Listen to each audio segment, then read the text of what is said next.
Shikues të nderuar, mirëmbrëma dhe mirë se vini në Jeta në Kosovë. Në Kosovë janë 10 deponi komunale e rajonale që e mbledhin krejt bërllogun e Kosovës. Të gjitha këto deponi janë me probleme, por njëra prej tyre është më shqetësuese se krejt.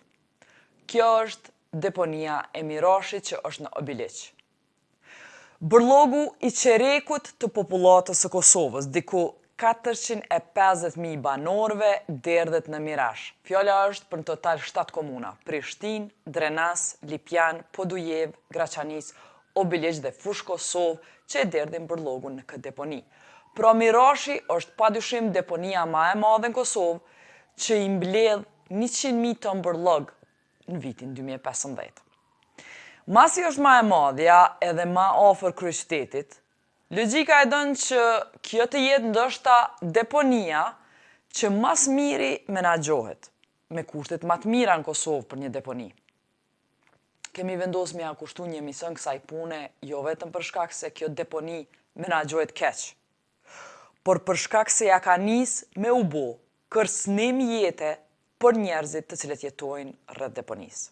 Deponit për një me në përgjësi janë burimi ndotjes së ajrit, tokës e ujrave, por kur menaxhohen qysh duhet, zakonisht nuk paraqesin rrezik të katastrofës ambientale që ja ka nis me na paraqit deponia e Mirashit. Problemi më shqetësues për deponinë e Mirashit është që në një ndotja nga kjo deponi, nëse nuk ndalet, do të shpërndahet në afërsi në lumin Sitnica, për të cilët furnizohen shumë bunare të rrafshit Kosovës, edhe e dyta ma brengose është që ndotja është gati me i kontaminu ujrat nëntoksor të gjithë këtij rrafshi. Edhe nëse zbohet diçka me nal këtë, thjesht ujrat nëntoksor nuk pastrohen kurqysh. Është e pamundun për gjeneratat tona me i regjeneru apo pastru ujrat nëntoksor. Për shkak të këtij rreziku, avokati i popullit shkoi me vizitu këtë deponi dhe e quajti shkelje të drejtave të njeriut atë që po ndodh aty, ndotjen që po e ban kjo deponi rreth vendit ku operon. Ai po paralajmëron që keqmenaxhimi i tillë i deponisë mundet me sjellë deri te një katastrofë ambientale çfarë ka ndodhur në Turqi. Me 28 prill 1993, në deponin Umria një hekimbasi që gjendet në anën aziatike të Stambollit, ndodh një eksplodim i cili shkaktohet prej gazit metan që shkaktohet prej bërllogut në deponi nëse nuk kanalizohet mirë. Ky lloj eksplodimi në Turqi e ka shkaktuar vdekjen e 39 njerëzve, edhe gjykata e drejtave të njeriut në Strasburg ka konstatuar që kjo ka qenë neglizhencë e shtetit ndaj qytetarëve të vet që i ka deprivu prej të drejtës me jetu. 2 vjet para eksplodimit, edhe atje, si tash në Kosovë, një raport i ekspertëve ju ka tërheq vëmendjen që duhet me u ndërmarr masa për me u parandalu eksplodimi prej gazit metan që gjenerohet prej shpërbërjes së mbeturinave. Edhe nëse situata në Mirash nuk ka ardhur deri te kjo gjendje, faktet sugjerojnë që jemi duke ju afru një katastrofe ambientale që do të mund të ketë ndikim në jetën e disa qytetarëve të Kosovës. Mu për këtë, kemi vendosur me ju sjell hulumtimin për gjendjen e deponisë në Mirash, të cilën kemi filluar me hulumtu qysh nga vera e kaluar kur i pari që na alarmoi për këtë gjendje ishte avokati i popullit. Pas vizitave që i bëm në këtë deponi, erdhi vjeshta. Edhe të ne në zyren, vjesht erdhën të shqetësuar disa ekspert gizit, organizatë zhvillimore gjermane, që me na tërheq vëmendjen që me të vërtet ka gjasa për me u shëndru kjo deponi në katastrofë ambientale. Andaj po ju sjellim këtë rrëfim sonte, ta ndjekim mas pari çka na tha avokati i popullit që e ngriti këtë çështje në nivelin e shkeljes së të drejtave të njeriut kur e vizitoi këtë deponi vitin e kaluar.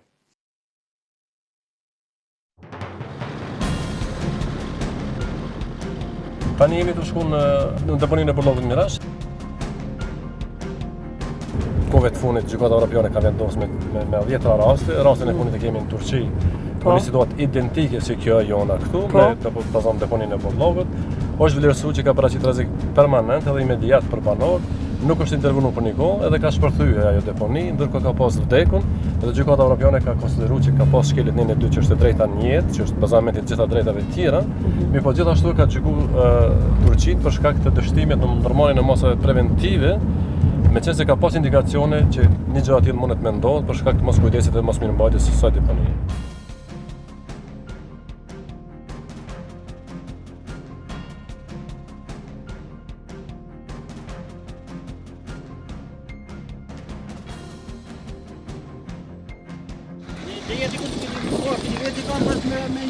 Kjo është avokati i popullit. Çfarë ka lidhje? Ja je normal. Se ashtu, ka dole. Çfarë ka lidhje avokati i popullit? Ani, unë du me ditë kush është, të është mënor që t'je nërë më ka du kush. S'kam nevojë se avokati i popullit. Jam avokati i popullit. Po të kuptoj si avokati i popullit. Po këtë është mënor që t'je nërë me thonë kush je, se tash me di unë kush po heta Mira, problema, a kitë kjarë, tash jam Po avokati. vishë do të me lajmëruhe, unë do të me lajmëruhe dikon, për me ka du si orë avokati i popullit, a di shka. Tregoj avokati i popullit, nëse ki problemin e qasjes, jenë hijesen, tregoje që avokati i popullit ka qasja 24 orë dhe në përburgje, në përvenet mbylluna, as pa tepër. Mas pari tash përgjegjësinë ma jap ti mu pse që ta kamiona po i lën me hiç do. Që ta me qitosanet që nuk lejohet në shkarku. Paketa kesh? Jo paketa, shko këshyri me drasa me ata që jam mur, me goma me Ku jam mor gomat? Shko që tash ku ta noli kamionin, shko merë me qatë kamion. Ja, kamionin në shtën vogë, e këshyra, shahon shqakoha E një mas. ktheve, Gojnë ola ato? e ktheve. A i ke kthy edhe tjetë. Jo, A i ke unë kthy i tjetë. përcjellëm janë vogë shaku të di shakan. A shakan jashtë deponijës unë nuk mëjnë edhe.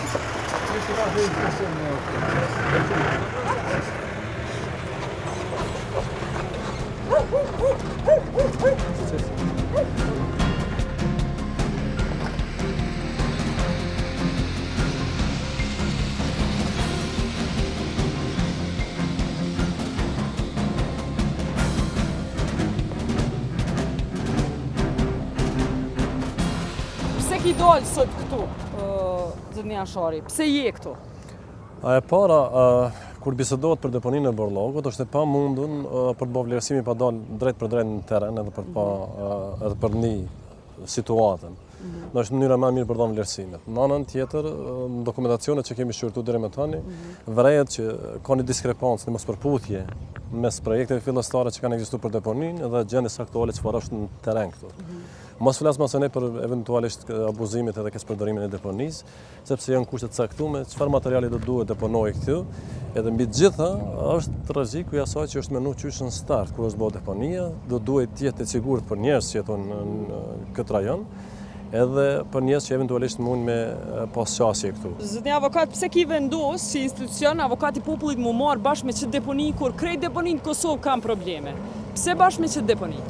Është njëna prej vendeve më të ndotuna pothuajse në Kosovë, ku në cilën shtesë është vendosur të ndërtohet tani deponi tjetër e Borllogut, sepse nave që e dim, elektranët këtu në komunën e Biliqit, përveç që në shkaktar ndotjes të ujit, tajrit edhe tokës, konsiderohet që është vendi më i ndotur. Jo vetëm në Kosovë, po besoj edhe në pjesë tjera të Evropës. Mbi të gjitha është vendosur që shtesë ndërtohet tani deponi tjetër e Borllogut, edhe cila është supozuar të jetë ndërtuar sipas standardeve që vlen për kësaj lloj deponish. Në praktikën tonë kemi pasur që për shembull kohët vonë Turqi kanë pas një situatë identike si kjo, ku në mungesë të ndërtimit filtrave ka eksploduar për shkak të mbledhjes gazit metanit në kësaj lloj deponish. Edhe para çet rrezik imanent që mund me shkaktu vdekjen e personave. Vdekja e personave normal shkelje më e rëndë që mund i bëhet në qytetari, edhe dështimi për marrjen e masave preventive për të siguruar që ajo mos ndodh, është parakusht që shteti duhet është i obliguar me siguru. Çka nuk është në rregull me mënyrën që shmohet çka deponi? Cilat standarde s'po i përmbush? Nuk posedojnë filtera cilat e tërheqin gazin, i cili grumbullohet si pasojë e shtresimit vazhdueshëm të mbeturinave në këtë deponi. Kjo është edhe çka mundet me shkaktu që kjo? Eksplodime çfarë ka ndodhur edhe në Turqi, ka ndodhur në Hungari, ka ndodhur në shtete tjera. Shtetet veç kanë pas kësaj lloj përvojësh, edhe gjithashtu është pak e habitshme sepse ka dalluar nga projekti fillestar, cilën besoj edhe zyrtarët e Komunës së Biliqit mund me konfirmu, sepse projekti fillestar ka supozuar ndërtimin e filterave, të cilët kishin mund me fituar në gjendje tillë ose në pasur katastrofe eventuale të kësaj natyre. Çka bëni ju në rasti kur shihni që autoritetet lokale në fakt sot pafuqishëm janë mu ballafaqu me një qësi keq menaxhimi? A është e mundun që s'mundet as shteti, që saj kompanie që menaxhon këtu me i thonë me i diktu qush me i përmbush standardin si përmbushina? Definitivisht po, mirë, por nëse kanë dështu edhe në komunë të obiliqet, s'kanë mujt me bërë një zgjidhje të tilla, s'kanë mujt me ushtru ndikim, atëherë është definitivisht detyrë avokatit të popullit me treg vëmendjen e qeverisë dhe institucioneve tjera relevante, cili do që të jetë i përfshirë. Çka ke po ti, kallëzëm, çka ke po sipas ti kush ka dështu këtu? A ke po vullnet komunës me zgjidh këtë problem? A ke po vullnet qeverisë? Kallëzëmni, çka po shihni, hala si keni shkruajt raportin, po sipas juve çka të dështu këtu? Çfarë nivele? Definitivisht është argumenti mjaftueshëm që nuk ka vullnet për me zgjidh problemin.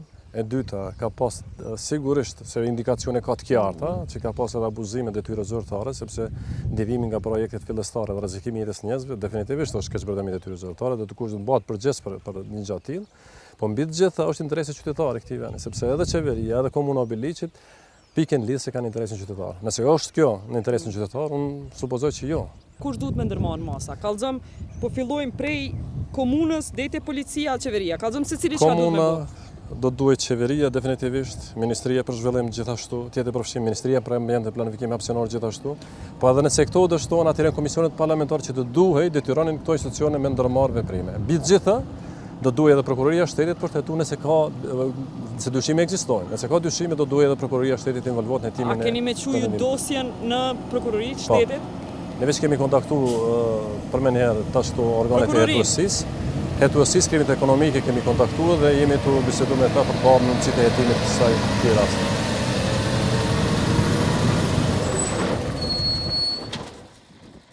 Shumica e njerëzve pas përgjimeve mujnë me dyshu që çdo kompani të bordeve publike udhëhiqen për njerëzve të fuqishëm që kërkush s'ka me guxu me i hetu, menojnë që për çato po bëhen çto sepse kërkush s'hen me i hetu këta.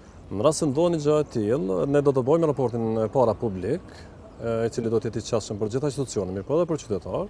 Edhe dyta na mujmë me adresu, edhe duhet me adresu këta te prokurori publik. Në rast se ekzistojnë këto dyshime, kemi filluar procesin me policinë, edhe tash ai çfarë mbetet me bash për të pasur sa kanë qenë policia efektiv në hetimet e këtij rasti, edhe ato nëse vendosen me mbyll, do duhet të kenë një arsyetim për mbylljet e hetimeve. Nëse eventualisht procesohet rasti, ai do të jetë te prokurori publik, i cili gjithashtu do duhej të jap vlerësimin e vet, qoftë për mbyllje, qoftë për vazhdimin e hetimeve. Do të jap arsyetim definitivisht, domethënë që është në çështjen e lupës të qytetarit për më pas se ne çfarë kanë qenë veprimet.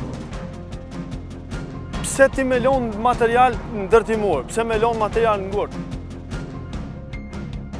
Arben, sot erdhe këtu me inspektu, a ki gjithmonë që si përvoje që nalin rrugë me të vetë pëse po hen? Sot vazhdimisht ne kemi problemet e njëjta, po fatvarësisht që nuk jam nalë asnjëherë. Mirë, çka o problemi këtu? Këtu problemi është menaxhimi i kësaj deponie është nivelin më të rrezikshëm, më të keqen që ka mundësi.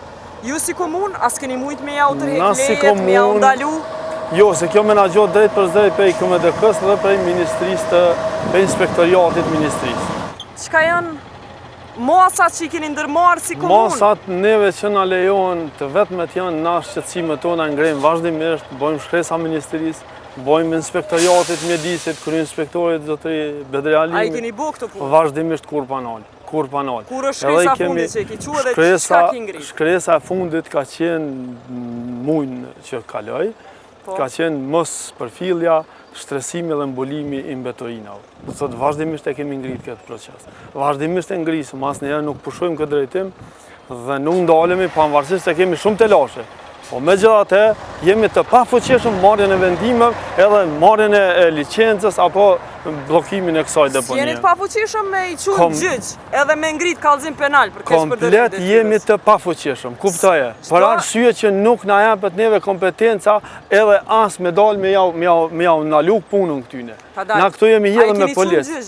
Na se kemi qenë gjyq, se është ministria për kase që e çon. Se kjo është ministria se çon. Kjo është ty të kanë zgjedh qytetarët, e kanë zgjedh kryetarin e komunës. Keni mujt nuk ndërlidhet kjo me kryetarë dhe me mua. Kjo ndërlidhet me kompani që menaxhon deponitë e mbetorinave në nivel të Republikës të Kosovës. Jo vetëm të na, por kjo në nivel të shtetit. Ani pse po vjen me inspektu nëse ti? Unë vi i ngrish shqetësimet vazhdimisht, edhe asnjëherë nuk ndalem. Pavarësisht që jam i pafuqishëm. Po s'mjafton me ngrit shqetësime veç. Po jam jashtë nuk e kam mundsinë më shumë. Unë nuk më Keni avokat të komunës, mundeni me i padit. Tash e kemi avokat në punë, komunës se nuk e kemi pas. Tash e kemi që e kemi kontraktu. Që 3 vjet jeni në qeverisje komunale. Rezultati joni është kjo që ka ardhur sot avokati i popullit. E me juve. Po. Se ata nuk e kishin iniciuar këtë punë. Nuk ju këshin lona as me i që shpatën një nëllë. Po rezultati jonë është që kemi ngrit nivelin këtë nivel, avokati i popullit, jo krimet e rona janë marrë komplet me këto pjesë. Dhe tash, mas i kanë hynë këtë proces, krejt lojnat, i kanë vendosë disa gypa. Apo tutën dikush, apo tutët ona e kundër ta heq. Unë s'po shoh që keni arrit ndaj efekt në teren. Unë besoj që do tutën, edhe besoj që do ndodh ajo që unë shpresoj. Edhe që e kam nën vedije që gjykata një ditë do të merr një vendim, dënimin e atyne që e kam bu këtë keqe këtu. Na kem shqetësimin edhe ujrave të zeza, që është marramendse për ata që kur nuk e folin, vazhdimisht e kom thonë, që është rrezik me depërtu nën dhe, është diga që prej nalti mundeni me pa, është një ujë shumë i rrezikshëm, që nuk o trajtu, edhe grumbullimi i tyne me sa e sa vite.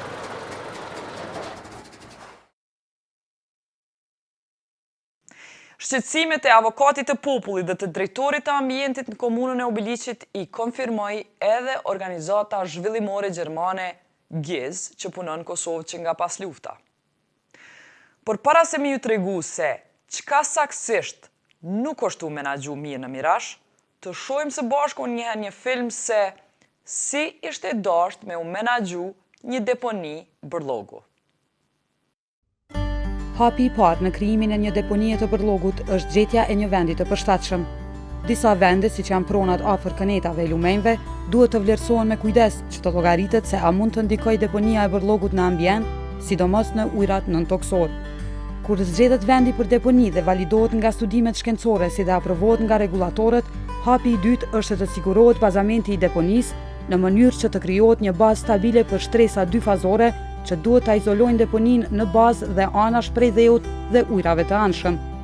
Sistemi i drenazhës, pumpave dhe gypave mbledh mbetjen e kulluar, langje toksike të përbëra prej mbetjeve të lëngshme të bërllogut dhe ujin e shiut që akumulohet në fund të deponisë.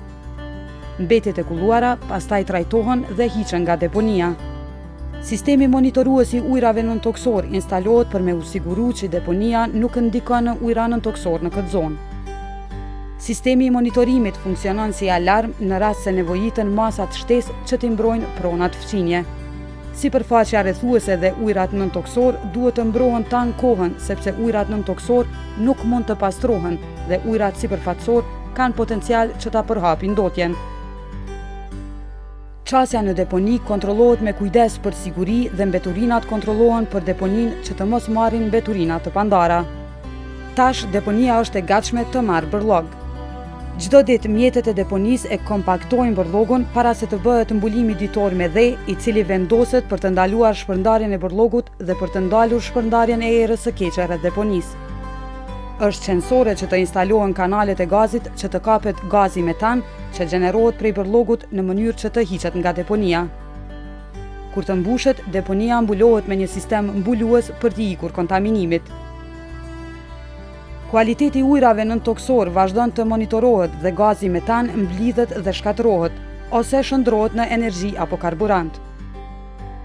Kur deponia më nuk mbledh bërllog, regulatorët duhet të aprovojnë mbylljen e saj dhe autoritetet relevante vazhdojnë ta monitorojnë sigurinë ambientale të saj për 30 vjet, ashtu siç kërkohet nga regulatori. Ky kontroll nënkupton mbrojtja e afatgjat të ambientit dhe të shëndetit të popullatës në rrethinë nga çfarëdo kontaminimi pas mbylljes së deponisë.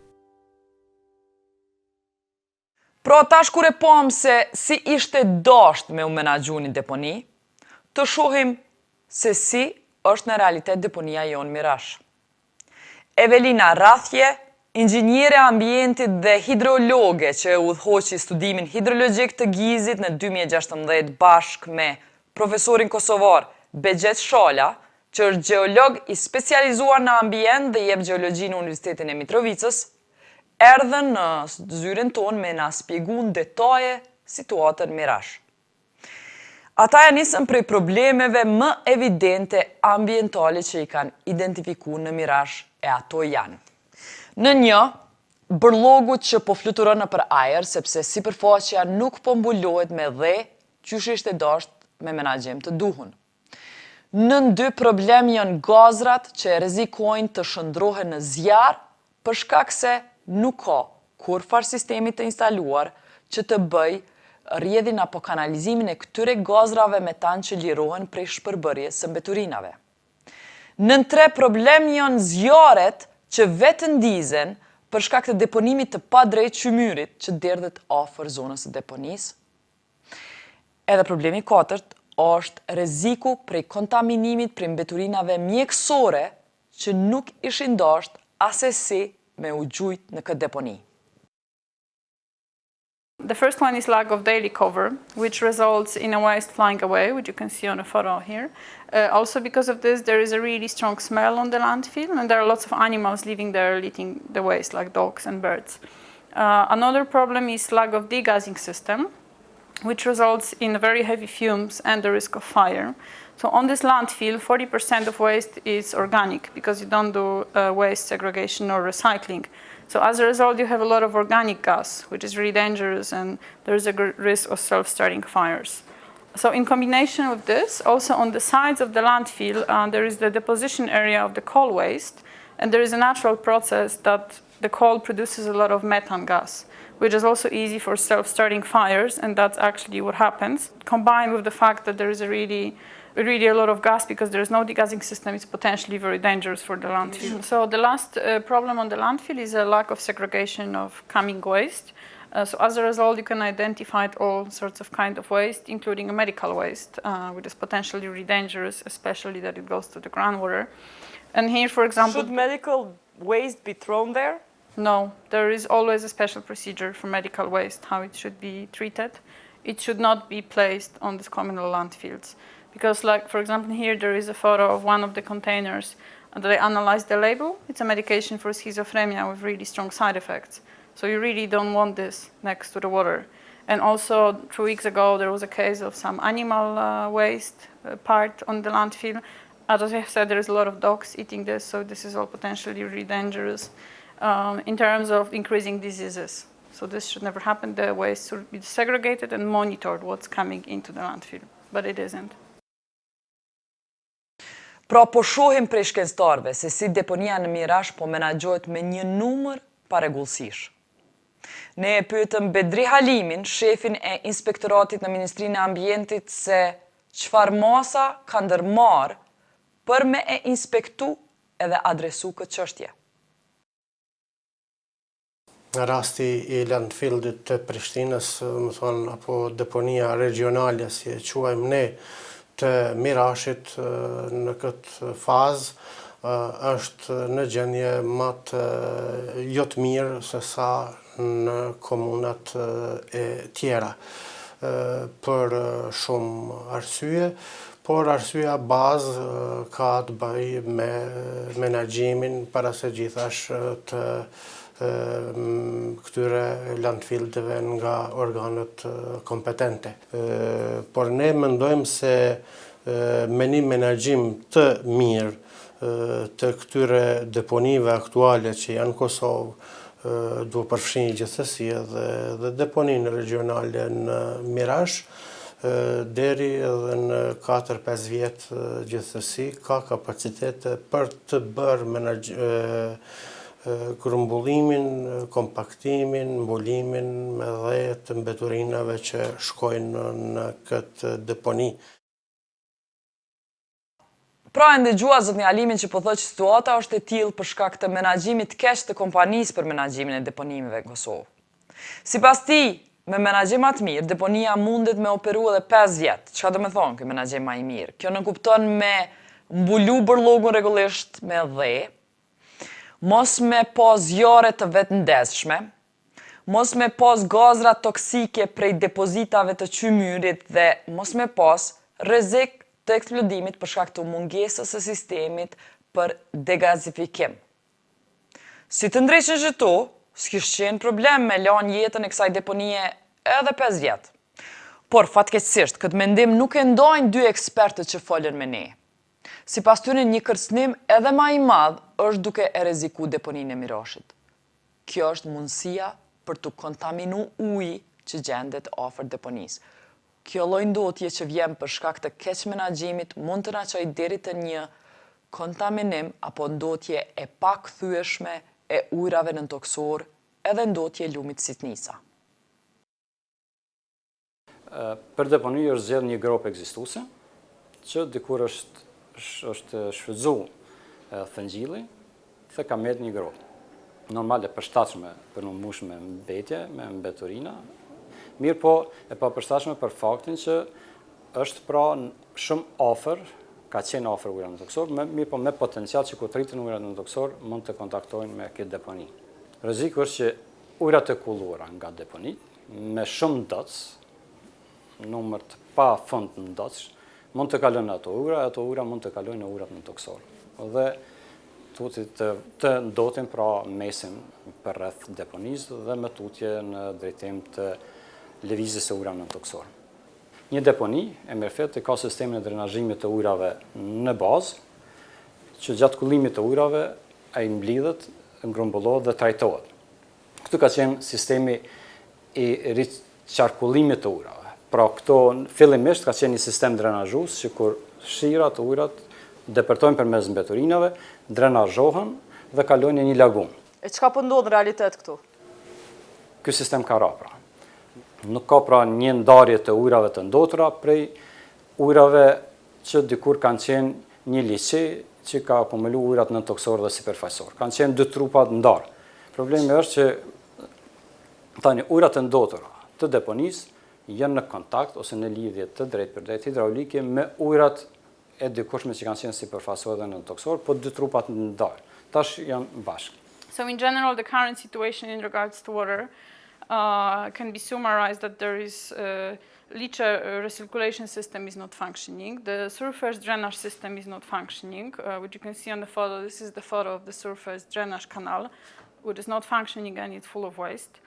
There is no facility for treatment of the leach that results in the flooding of the landfill. So leach in general, it's the contaminated water. So if the rainwater or the groundwater enters the landfills and then it penetrates through the trash, it's getting contaminated from the waste and it's accumulated at the bottom and this is called leach. So it's contaminated water leach.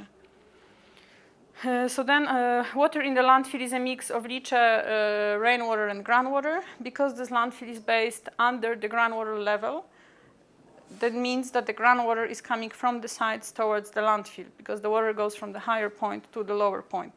So you have quite a high increase of water coming into this landfill that's not being pumped anywhere. So the water keeps on rising.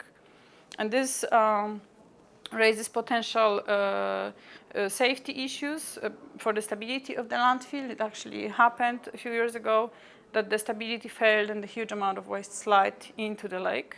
And also this landfill is not operated according to normal procedures. If you go to the landfill and see how it's being operated, all of the systems that should make it be a landfill are not in place. So you just have a very big garbage dump site because the systems are not functioning. So. Një grop që është vendos në vend gabum, e ndërtume gabimisht, me infrastrukturë të gabume, në një kohë kur kërkuesja ka një për ndikimin që mund të ketë ndotja në ujrat në toksor, krejt kjo po ndodh me menaxhimin e gabum prej kompanisë private e publike, që ashtu që pranon edhe vetë drejtori i KMDK-s. Është e vërtet që në 2007 që ato pumpa ka ndalë jashtë funksionit. Arsyet nuk i kam gjetë paktën në dokumentacion pse ka ndalë, pse nuk kem përpiq paktën me i shtin në funksion. Mirë po në atë kohë i dhënë deponit në menaxhim kompanive private të caktuara. Nuk duhet përmend emra, cilat kompani kanë qenë dhe problemet që kanë kriju këto kompani private. Më pastaj u kanë dhënë në një fazë 6 mujore edhe kompanive regionale, po ashtu kanë kriju problemet e caktuara në pjesën e menaxhimit. Tani jemi këtu ku jemi dhe kanë kaluar aq vite, problemi është duke u zmadhu, jo duke u zvoglu. Për me kuptu ma mirë ndikimin e këtij menaxhimit gabum në ujrat në toksor, Evelina Rathje edhe ekipi saj i kanë mbledh mostrat e ujit në pikat të ndryshme të deponisë edhe rrethinës së saj. Në fillim, ky ujë është ujë natyral që vjen nga shiu. Kur hynë në tokë, këto ujra në toksor janë zakonisht të izolume prej ndotjes, por nëse kontaminimi apo ndotja mbrin me hi deri te këto ujra në tokë, atëherë mbetet në këto ujra, nuk mund të pastrohet. Në Mirash, rezultatet e analizave të ujrave në toksor janë alarmante. Ndotja veç ka fillu të shpërndohet në pjesën nëntokësore të deponisë. And then we did our research project with GIZ. So this was hydrogeological project. So for this project, we drilled 5 wells around the landfill. These wells should actually be placed before the landfill was given in use to monitor the impact on the groundwater. And these are the points, well, 1, 2, 3, 4, 5. And then we prepared the geological cross-section in these wells. The wells are on average 30 meters deep. And the groundwater in these wells is on average 15 meters deep. We also analyzed the samples of the groundwater in these wells. Then we analyzed 3 samples of the water from the lake, this lake under the waste here. And we also analyzed 2 samples of the water from the blue area belonging to KEK. We did that to get a better idea of the distribution of the contamination in the area, if there is hydraulic connections. So here you have the combination of the analyses just to compare. You see on the left-hand side there is some of the parameters that I choose to compare just because they were also measured in 2010. So you can compare the values.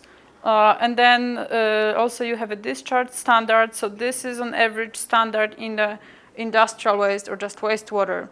Because there is even standard in the wastewater. Before you put it to the public treatment company, if the values are too high, you have to make sure that you treat the water to at least some specific standard. And here, if it comes to the results of the analyze, so the first column, the dark blue, this is the lake water analysis done during this IFC report from 2010. And this is the average value for 5 samples. Then another 3 columns, it's 3 samples that we analyzed, so it's the same lake 6 years later. So you can see what happened with some of the parameters that they increased. For example, pH is higher, conductivity is higher, nitrate is higher. So you can basically get the correlation in the level of contamination. What is alarming according to you in this table? Well, I think pretty much everything is alarming here. To be honest, conductivity is really high. If it's above 5,000. In the fresh water, it's under 2. This is the wastewater. So, in general, there is no standard, but there can be no standard and still the value is considered as high. One thing about this water that can be said in general, it's the high level of sulfate as well, but this you can't really blame on the landfill because it comes from the lignite. So this is in the whole area because water is in contact with lignite. Chemical oxygen demand is tripled basically in 6 years because there used to be 65, now it's almost 190. So what I find alarming is the increase of the values. This is what I find really alarming here. And then also, the worst is the water from the blue lake, without a doubt, because as I said, the pH value is almost 12. This is level of bleach. So it's basically domestos that you use for toilet at home. This is this level. So just to give you an idea, the human's blood is pH 5, and the drinking water is anything between 6 and 7. So this is really high. And conductivity, almost 8,000. This is also really high. I would generally doubt whether it's a good idea to call this even water, because it's chemical substance on its own. So, how does this can affect normal life? The risk is that because it's just a lake, it's not designed specially, there is no treatment of this water, it's just hanging out there. And there is inflow of water every day because this water is basically the water that comes with ash. So when they burn the coal, in Kosovë A and Kosovë B, they get ash, and then they mix this ash with water, and they transport it through the pipe system to the ash deposition area. And then you have this ash coming out there through the pipes, and it spreads in this flat area, and the water is accumulated at the end in this lake. And actually, if you look, the lake has similar size, the water is still coming. Something has to be happening with that water. We didn't really analyze that lake, to be honest. We just analyzed the water. So I don't know what processes are going in there, but this is very high level of pH or conductivity, so it should be treated. It's industrial waste, that water. So. And then you have the groundwater from 5 wells around the landfill. So you can see the values are lower than in the lake in the water. So the hydraulic connection was not very strong at this stage, but that's because the waters are still higher than the level of the water in the lake surrounding the landfill. But these waters are already contaminated. They are far away from meeting the drinking water standards. And in normal world, the groundwater should be used by people. So, people do drink water from the well. So in this instance, this is highly contaminated. It's right next to the landfill, so maybe there will be still some margins of the mistake, but this is worrying. And once the level of the water in the lake will reach the groundwater, the contamination will spread faster. So. Pra ujrat e ndotur prej liçenit afër deponisë kanë fillu me I kontaminu ujra tjera afër Mirashit. Për më shumë, rrathje e ka identifiku që rreziku tjetër që I kanosit ujrave nëntoksor është deponia e Hirit e Kekut që gjendet 500 metra larg deponisë së Mirashit. Langu në këtë liçen të kaltërt është më afër zbardhuesit, apo siç e thirrim popull demestosit. Edhe mu për këtë, ky liçen e ka ngjyrën e kaltërt. Pra gjasat janë që ujrat nëntoksor do të kontaminohen edhe prej këtij liçeni, edhe prej deponisë së Bërllogut. Pra këto janë shenja që jemi një hap më afër katastrofës ambientale që mund t'i afektoj banorët duke janë ndotur pakthyeshëm ujë nëntoksor të gjithë kësaj zone. Kur të ndodh kjo, s'ka mas nej plan B, s'ka naj trek magjik, a mas emergjente me pastru sepse ujrat nëntoksor nuk munden me u zëvendësu apo me u pastru brenda muajit, brenda vitit, madje edhe brenda dekadave. Edhe kjo ndotje s'ka me ja afektu veç njerëzit në afërsitë të Mirashit, por ka mu shpërndo tutje, lumin Sitnica që gjendet më pak se 1 kilometër prej deponisë. Qysh mrrim të që si situata ekstreme në Mirash? Edhe çka ka me ndodh nëse nuk bëhet kur gjo? The problem started before the landfill was even there, because the landfill should never be placed there. And this is the visibility studies done in 2004, submitted to KEC, based on which this landfill was placed in that area. If you read these 2 chapters, for example, from these visibility studies, you will see this is not worth much and no one should ever place a landfill there because it's full of words like not known, assumed, limited to providing assurance, acceptable degree of certainty, believed to be realistic, there's a risk. So this is not worth much and you should never make a decision based on this kind of visibility study, just like you would never decide to build a house if someone would give you such a result. Look, for me, when I look at this, they said there is a risk. They said stuff is assumed. They didn't say this is a great place, guys, place the landfill there. They said there is a risk. So it's someone on the other side. If you build a house and someone gives you this, it's up to you. If you read there is a risk whether you're going to place the house there or not. Pra kjo deponi kur s'është dasht me u ndërtu që aty ku është, por gjërat e tilla ka ndodh pas luftës Kosovë, s'dim pse, s'dim qysh, por janë qysh janë. Por çka ka ndodh me nivelin e ujit në 2010? Nëse analizojnë hartat e Google Earth, mundemi me pa se qysh janë rrit nivelet e ujit prej atëherë deri tash. Pra sa kemi kohë derisa ujrat e ndotura të arrin nivelin e ujrave nëntoksor që gjenden rreth deponisë. Në çfarë shpejtësie janë të u kontaminu ujrat nëntoksor, e në çfarë shpejtësie munden me u bë barë e gjeneratave të ardhshme, sepse kuptohet. Për mi rigjeneru ujrat nëntoksor, do duhet me kalu gjeneratat të tana. Për sa kohë do të vi kjo ndotje deri te lumi Sitnica, lumit ma gjatë që kalon brenda Kosovës, lum ky që ushqen shumë bunart Kosovës edhe prej cilit ujiten shumë kultura. So the natural groundwater level in this area is approximately the level of water in Sitnica River. And you can see here on the map on the right, this is the map with the groundwater level, so at which level is the groundwater. So you see the water in the lake surrounding the landfill is at 558.3 meters above the sea level. So the same measurement was done back in 2010 when the World Bank and IFC were doing the investigation. And the level of the water was at 551 meters above the sea level, what means that in 6 years, this water raised over 7 meters, what gives us over 1 meter per year.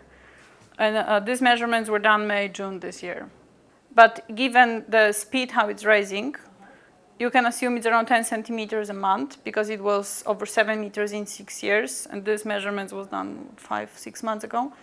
So you can expect this to be at the similar level. It would have to be confirmed if it is, but it will keep on raising. So if it didn't happen today, it might happen tomorrow or in a month from now, given there is heavy rain. So this is going to happen. Once it reaches the groundwater level on this side, then the water will start going towards the groundwater because it will be on the same level. So until now, this is the landfill, this was the groundwater. It was still going in the lake. But if it reaches the same level, then the water might still keep on rising, but it will be going and raising the level of the groundwater around as well. And then it will spread the contamination. So what was happening now, the water was still coming into the lake. So the contamination in the water was a bit stuck in the sink around the landfill. But now if it reached the level, then it will go much faster. Tani për tani mund të them që nuk ka ndonjë ikje, pra nuk ka ndonjë kullim largim të ujrave të ndotura në ujrat nëntoksore.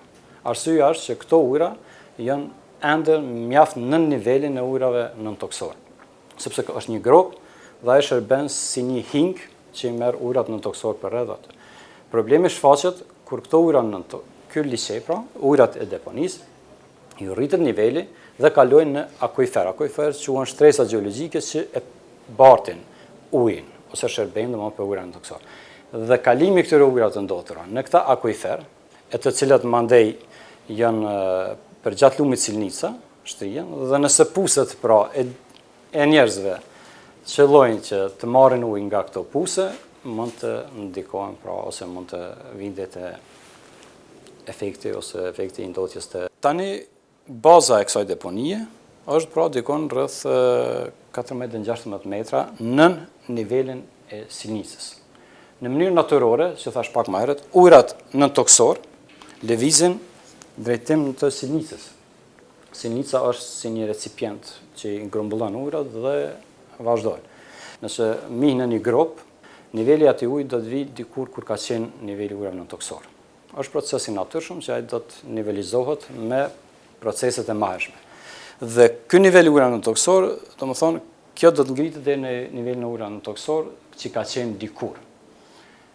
Dhe do ta nxënë gjysmën e deponisë minimum, domethënë deri në gjysmë, dhe kur arrin nivelin e akuiferëve në sipërfaqe, ai do të fillon me lëviz, qysh dikur ka lëviz, ka lëviz në drejtim të Sitnicës dhe në drejtim të Veriut, sepse atje ka ramjen, domethënë në mënyrë morfologjike, uji shkon atje ka më poshtë, dhe këtë më poshtë është, domethënë që është në drejtim të rrafshit të Silnicës dhe në vetë Silnicën. Sa më shpejt që të bëhet progres me mbushje, supozoj që çaq më shpejt do të arrihet ky nivel. Po së voni, unë kam shkruar atje pra në rekomandim, kur mbaron jeta e kësaj deponie. Dhe kjo duhet të jetë mjaft shqetësuese sepse hajde po e marrëm që mbahet përmes pompave, përmes sistemeve të ndryshme të përkujdeses të izolohet deponia nga ujrat, po kjo nuk mund të mbahet për jetë pra, përmes pompave që ujrat mos të futen. Po kjo nuk është tu majt, që tash për pompa. Nuk është tu majt, po do të thonë që edhe nëse ndreshet diçka, prapë kur të përfundon jeta e kësaj deponie, prapë ato ujra do të qasen deponisë dhe do të arrijnë atë nivelin dikurshëm. Ai niveli dikurshëm tregon që ujrat nuk rrinë një vend, po ato ujra lëvizin drejtim Silnicës dhe vazhdojnë. A keni një informat që është në plan fundi jetës kësaj deponie apo jo? Shiqa, deponia, sa unë e kum pa, i ka kalu ato kornizat e dikurshme të konstruksionit. Deponia ka pas një formë me ato barierat anësh ku mbushet deponia. Ato janë te kalu pra. Arsyeja ka qenë e thjeshtë, ujrat kanë depërtuar në deponi, është prisha e struktura e dikurshme dhe këta për me operu mrenda duhet me siguru stabilitetin. Tani për tani është më shumë problem operativ se sa mjedisor. Kjo është përshtypja jam. Problemi mjedisor do të jetë, pra po them, dikur. Qysh dikur, Evelina po thot mas do muje, e ju po thuni dikur. Pse keni kaq nivel tull të alarmit për publik me edhan? Evelina po thot 10 cm gjdo muj.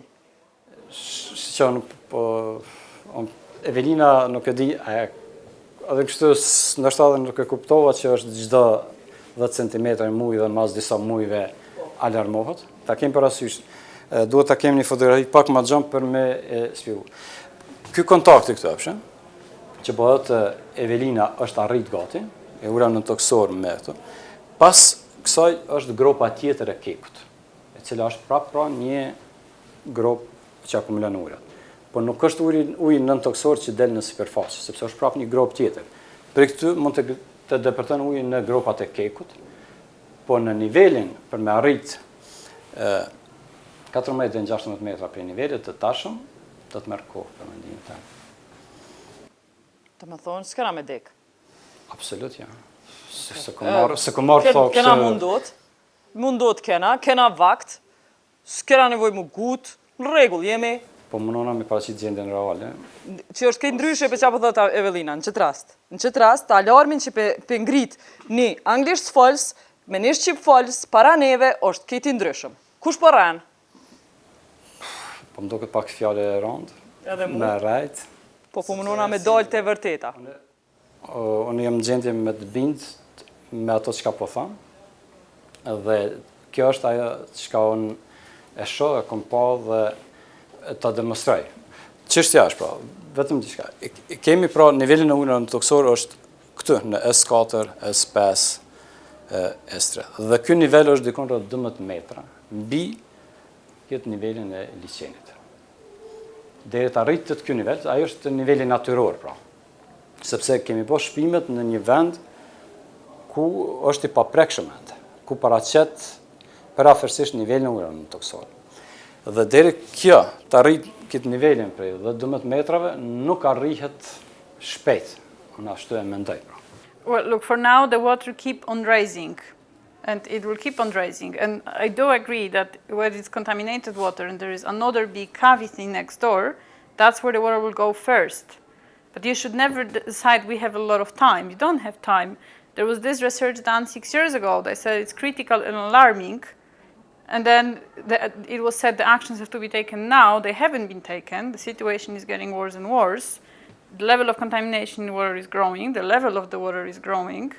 So I don't think there is time. I think there is no space for optimism here. I think you should be more realistic and critical because the cost is high if this happens.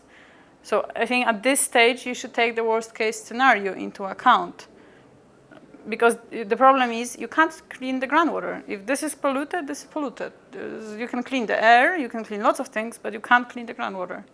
So, and why you can't clean the groundwater? So the groundwater are in the ground, as the name says, and they are basically this underground lakes, which is called in hydrogeology main groundwater bodies. And then there is some layer of material that's called aquifer, and they carry this water. It can be gravel or can be sand, and the water is spread in them. If you want this water, you have to drill the well, and then you get into this water, it's filling up in the well, and then you take the water out and you use it. Why you can't clean it? Because it's not like it's a lake, and you can pump everything, clean it up, and pump back. It's in the ground, it's in some material. So you can't pump it up and clean it.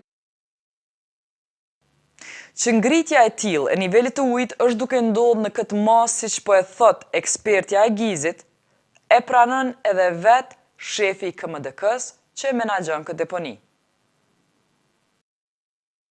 Niveli ngritjes vite për vite është 1,2 m, 1,20 cm, rritja e ati nivelit ati liçeni akumulus.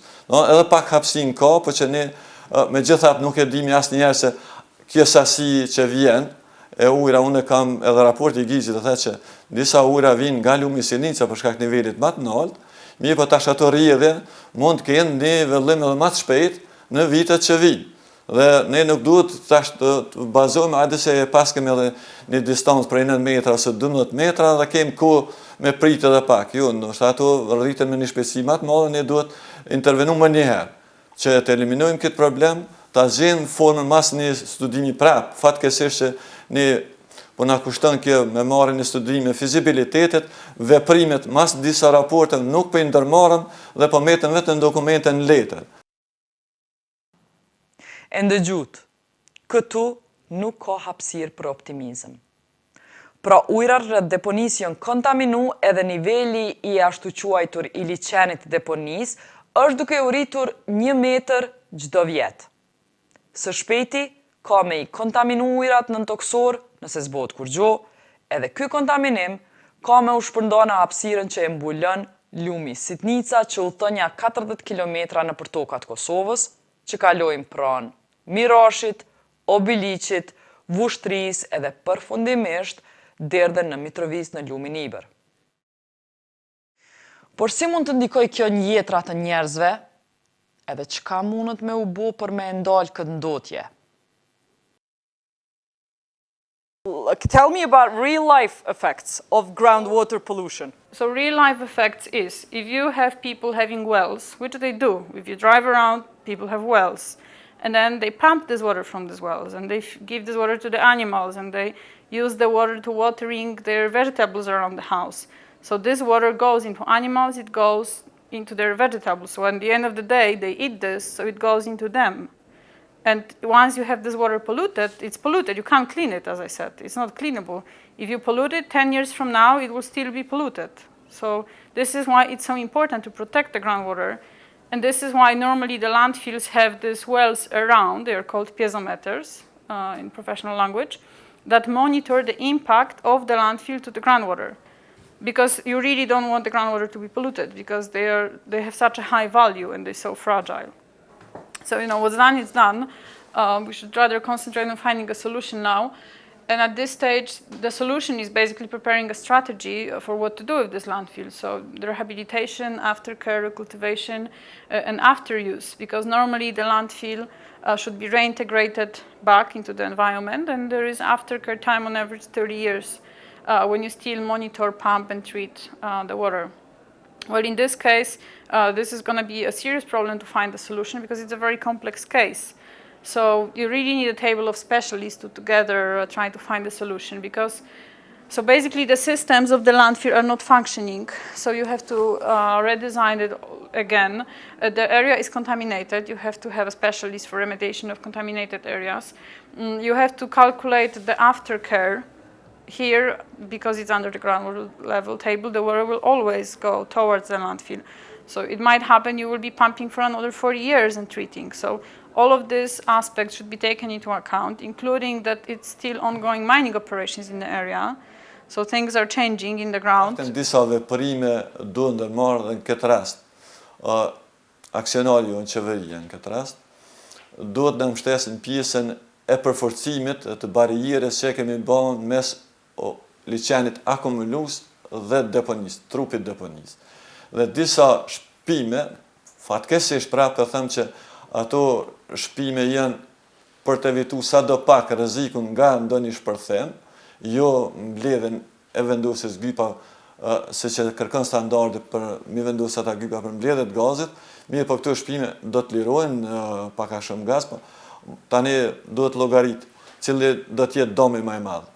Këto shpime që lirojnë pak a shumë atë gaz dhe rrezikun nga shpërthimi i deponisë, apo ta lëm këtë formë që është duke ardhur në Betorinë, edhe pse unë kam bërë propozim, në shkresat e mia e kam propozim të dy ministrit që unë ju kam përpozuar që përkohësisht të ndërprehet aktiviteti në deponi sanitare në Mirash, derisa nuk fillojmë në fazë të rehabilitimit. Ku të shkojnë mbetjet ndërkohë? Mbetjet shkojnë në deponi tjera. Tash Kosova është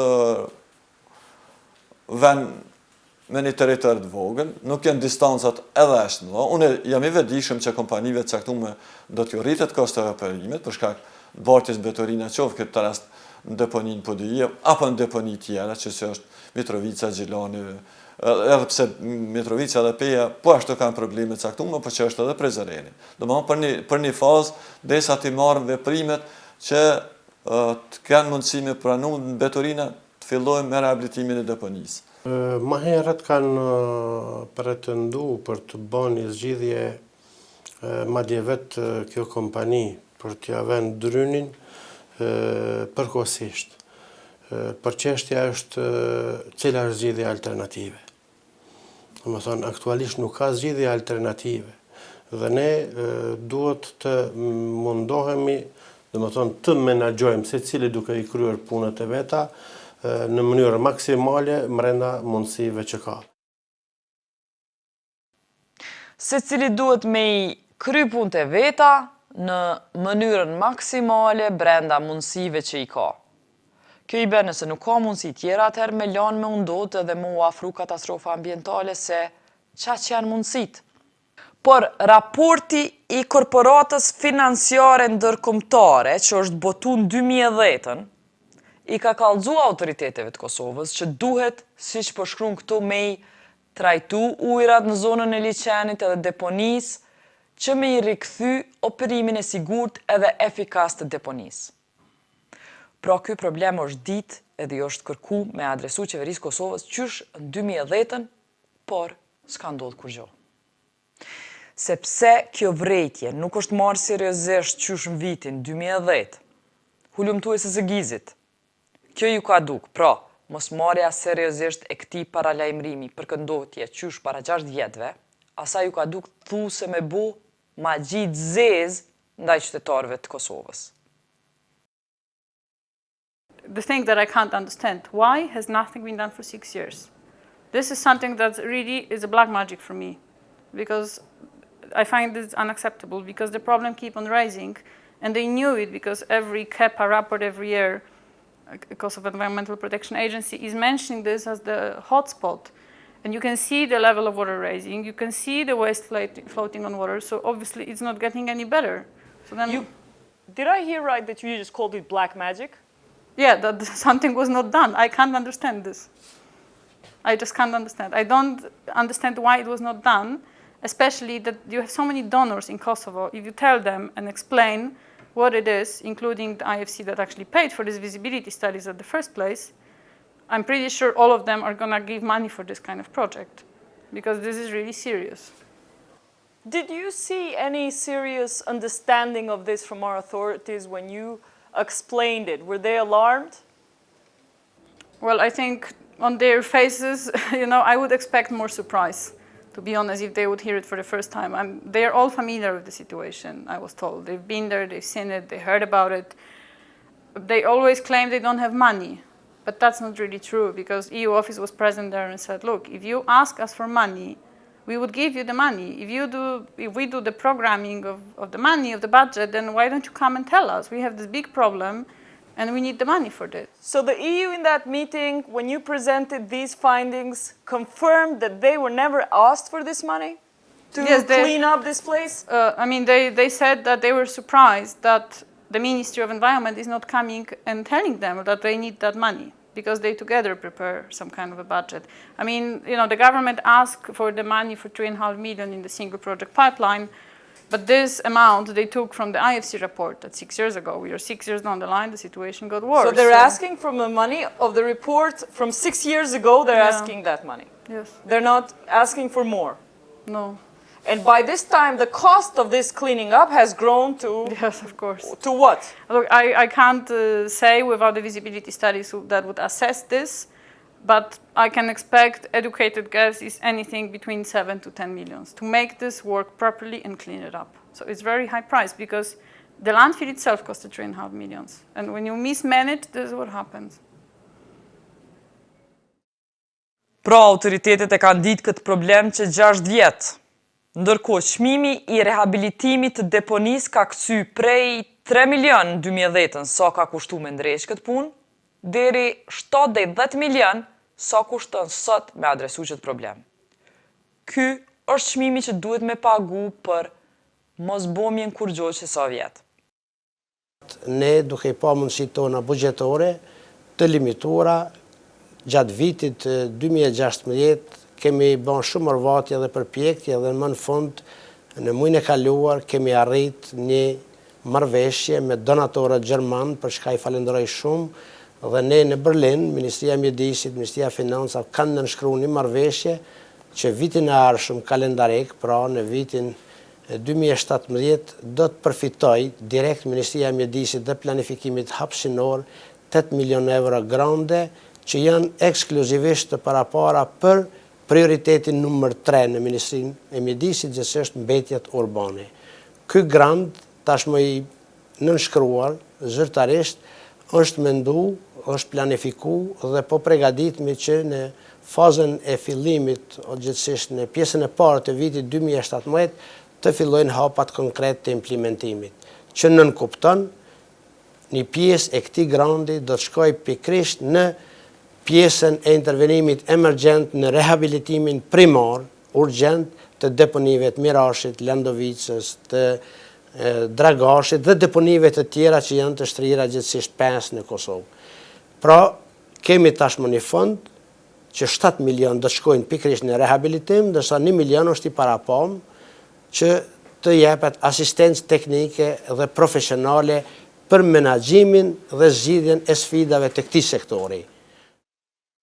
Kur e pyetëm Ministrinë e Ambientit dje, pra me 23 maj 2018, se çka ka ndodhur me këtë projekt prej kohës që ish ministri na pa deklaru qysh në 2016 që ka me undo buxhet për rehabilitimin e deponive në fillim të 2017-ës, ata na thanë në fakt se asgjë s'ka ndru në këtë aspekt që nga koha kur Ferhat Shala na pa dhënë çat intervistë. Aktualisht nuk kemi ndonjë projekt në zhvillim e sipër. Është kërkuar të futet në programin e Gizit për mbështetje rreth deponive të mbeturinave komunale, që të bëhet një studim i gjendjes teknike të tyre. Po sa të filloj ky aktivitet, me detyrë të veçantë do të punohet për deponinë e Mirashit, e cila konsiderohet si prioritet në rregullimin e deponive ekzistuese. Enver Tahiri, udhëheqës i divizionit për mbeturina dhe kimikate. Pra, në 2016, ish ministri i thot Jetës Kosovë që kjo deponi është prioritet. Në mes të 2018-ës, prap zyrtari i kësaj ministrie na thot që kjo deponi është prioritet. Vonë s'po i bëhet as kësaj qeverie e as asaj. Veç me fjalë po thojnë që është prioritet. Po e themi këtë sepse premtimi që ka me nis me u rehabilitu kjo deponi në fillim 2017-ës nuk është u e realizu as tash në maj 2018. E as që është në renditës. A thu po pritet me ndodh na i katastrofa ambientale para se me e menaxhu qysh duhet këtë deponi.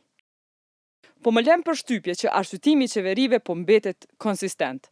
Si ajo e kalumja, qashtu edhe kjo, në deklaratat e tyre për këtë hulumtim na kanë thonë që po pritet donatori i huaj, që ky Gizi, me na i zgjidh problemet me menaxhimin e bërllogut. Pra, s'ka na i plan se si me u marr vetë qeveria apo ministria me këtë deponi. Pe pret Gizin, shumë po shtnuse që kjo punë, që sot gati 20 vjet masi që na ka shliru NATO, na hala me prit që menaxhimin e bërllogut me na e zgjidh të hujt. Unë nuk jam e udhëtar me thonë drejten i këtyne kërkesave që vetëm me ndihmë ose me donacione të ju drejtu në qoftë këtë rast qeverisë, qoftë edhe donatorëve, që çdo herë vetëm të na ndihmu ta mbajmë kompaninë, për shkak se edhe ligji e thet, ndërmarrjet publike janë ndërmarrje vetë financuese, duhet të ekzistojnë prej burimeve tyne. Unë jam idhëtar i asaj që ndërmarrjet të funksionon bazë burimeve të veta, jo bazë çdo herë të kërkesave të ndryshme, qoftë qeverisë, qoftë donatorëve, pastaj edhe këto kërkesa ose këto donacione mos mbahen ose mos përdoren në mënyrë më të mirë të mundshme. Since the meeting was held, when you presented this to the government, EU has written a letter to the Ministry of Environment about this. Yes, they wrote the letter saying them that we are very concerned, that you have never been concerned. Please tell us what are you planning to do, because this is very serious. But as far as I know, they haven't received a reply yet. On the other hand, I know, because it happened right after the meeting, that KfW, they were very concerned when they saw this, and they said that they have 7 million that they could allocate for treatment of this situation, finding a solution. I mean, I don't know if it's treatment, whatever solution that they found is the more suitable, they said they have 7 million for this. Në përgjigjen që i ka ofru Ministri i Ambientit letrës së Komisionit Evropian, thuhet se Qeveria e Kosovës është duke i zhvillu disa negociata me qeverinë e Gjermanisë për ndihmë financiare. Për informatave që i kemi ne, asnjë marrëveshje formale nuk është nënshkru për këtë ndihmë financiare brenda këtyre dy palëve që 4 muaj prej që i është kthy kjo letër zyres së Komisionit Evropian. Në këtë letër, Ministri Shala gjithashtu thotë që Ministria do ta përdorë grantin e qeverisë gjermane për ta heqë ujin që ka rrjedhë në deponi, do t'i trajtoj ndotjet e deponisë, do ta mbledhë dhe kanalizoj gazin metan që lirohet nga deponia dhe do t'i fusë maqinat e nevojshme në deponi që ta përmirësojnë menaxhimin e saj. Por në këtë letër, Kërkund nuk përmendet ngritja e nivelit të ujit në liçenin, i cili drejt për drejt është duke kërcënu ndotjen e ujrave nën toksor, siç ishte brenga kryesore e hulumtimit të Gizit. Duke që Ministria e Ambientit nuk planifikon me bo zgjidhje afatgjatë për të adresu këtë problem, që do t'i afektoj disa gjenerata e për të cilat Komisioni Evropian i ka thonë veç kallzoni sa pare pidoni se ne pagujmë për këtë projekt. Qysh arsyetohet që s'u bë kur gjë, përderisa ekzistojnë donatorë që kishin pagu për këtë punë? S'po du me arsyetuar ato pse s'është bërë kur gjë. Po nga aspekti shkencor që thash, kjo deponi pra kërkon me të vërtet kosto të larta. Nuk e di tash a ka boll mjete, pra dha kishin me siguru. E pranoj që në takim donatorë kanë thonë veç e legojen. Atëherë do të ishte me të vërtet shumë përkeqardhje nëse veç është një gjendje e tillë ku dikush lutur pare nuk e thuaj që e kemi këtë problem. Po unë mendoj që ky problem nuk është i panjohur edhe për gjitha autoritetet dhe nëse jo për çështje mjedisore, për çështje operative, pra. Ta kemi parasysh, ndoshta një njohuri është bllokuar disa herë hyrja e kësaj deponie në mungesë të pagesës dhe në mungesë të kapaciteteve të kësaj deponie kështu me radhë. Pra jo vetëm çështje mjedisore. Përkujtona sa qytete mvaren për kësaj deponie dhe i derdhin mbeturina kështu? Këto e ki, kjo është regionale, pra e ki Obilicin, Fushë Kosovën, Prishtinën dhe nuk e Drenasi po mdoket. Domethënë këto qytetet për rreth Prishtinës. Krejt këto qytete, profesor, i qesin bërlogun në ç't deponit vetme? Vetme, po. Domethënë, rajonin e Prishtinës, Obilicit, Fushë Kosovës nuk ka deponi tjetër. Jo, nuk ka. Kjo ka pas deponi para ndërtimit të kësaj, këtë deponi pra tegra në vende edhe më të këqija se këto. Kjo sikur është gjetë një vend paksi me emergjencë dhe mandej këto besoj që janë gabimet e atij përshpejtimi të problemit.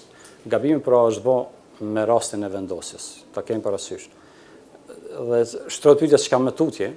A kena na boll eksperta në Kosovë që kanë mujt me ngrit zonin me thonë që tu s'bën mu bo deponia? A ka Kosova qasi njerë që din me vlerësu që qatë deponia s'është dasht mu bo? Qatë herë kur o bo? Nuk është di, është pyet dikush, edhe është zgjeru ky debat sepse ju e dini që kohën e Unmikut ka qenë dhe ka pas edhe organe tjera vendimarrëse.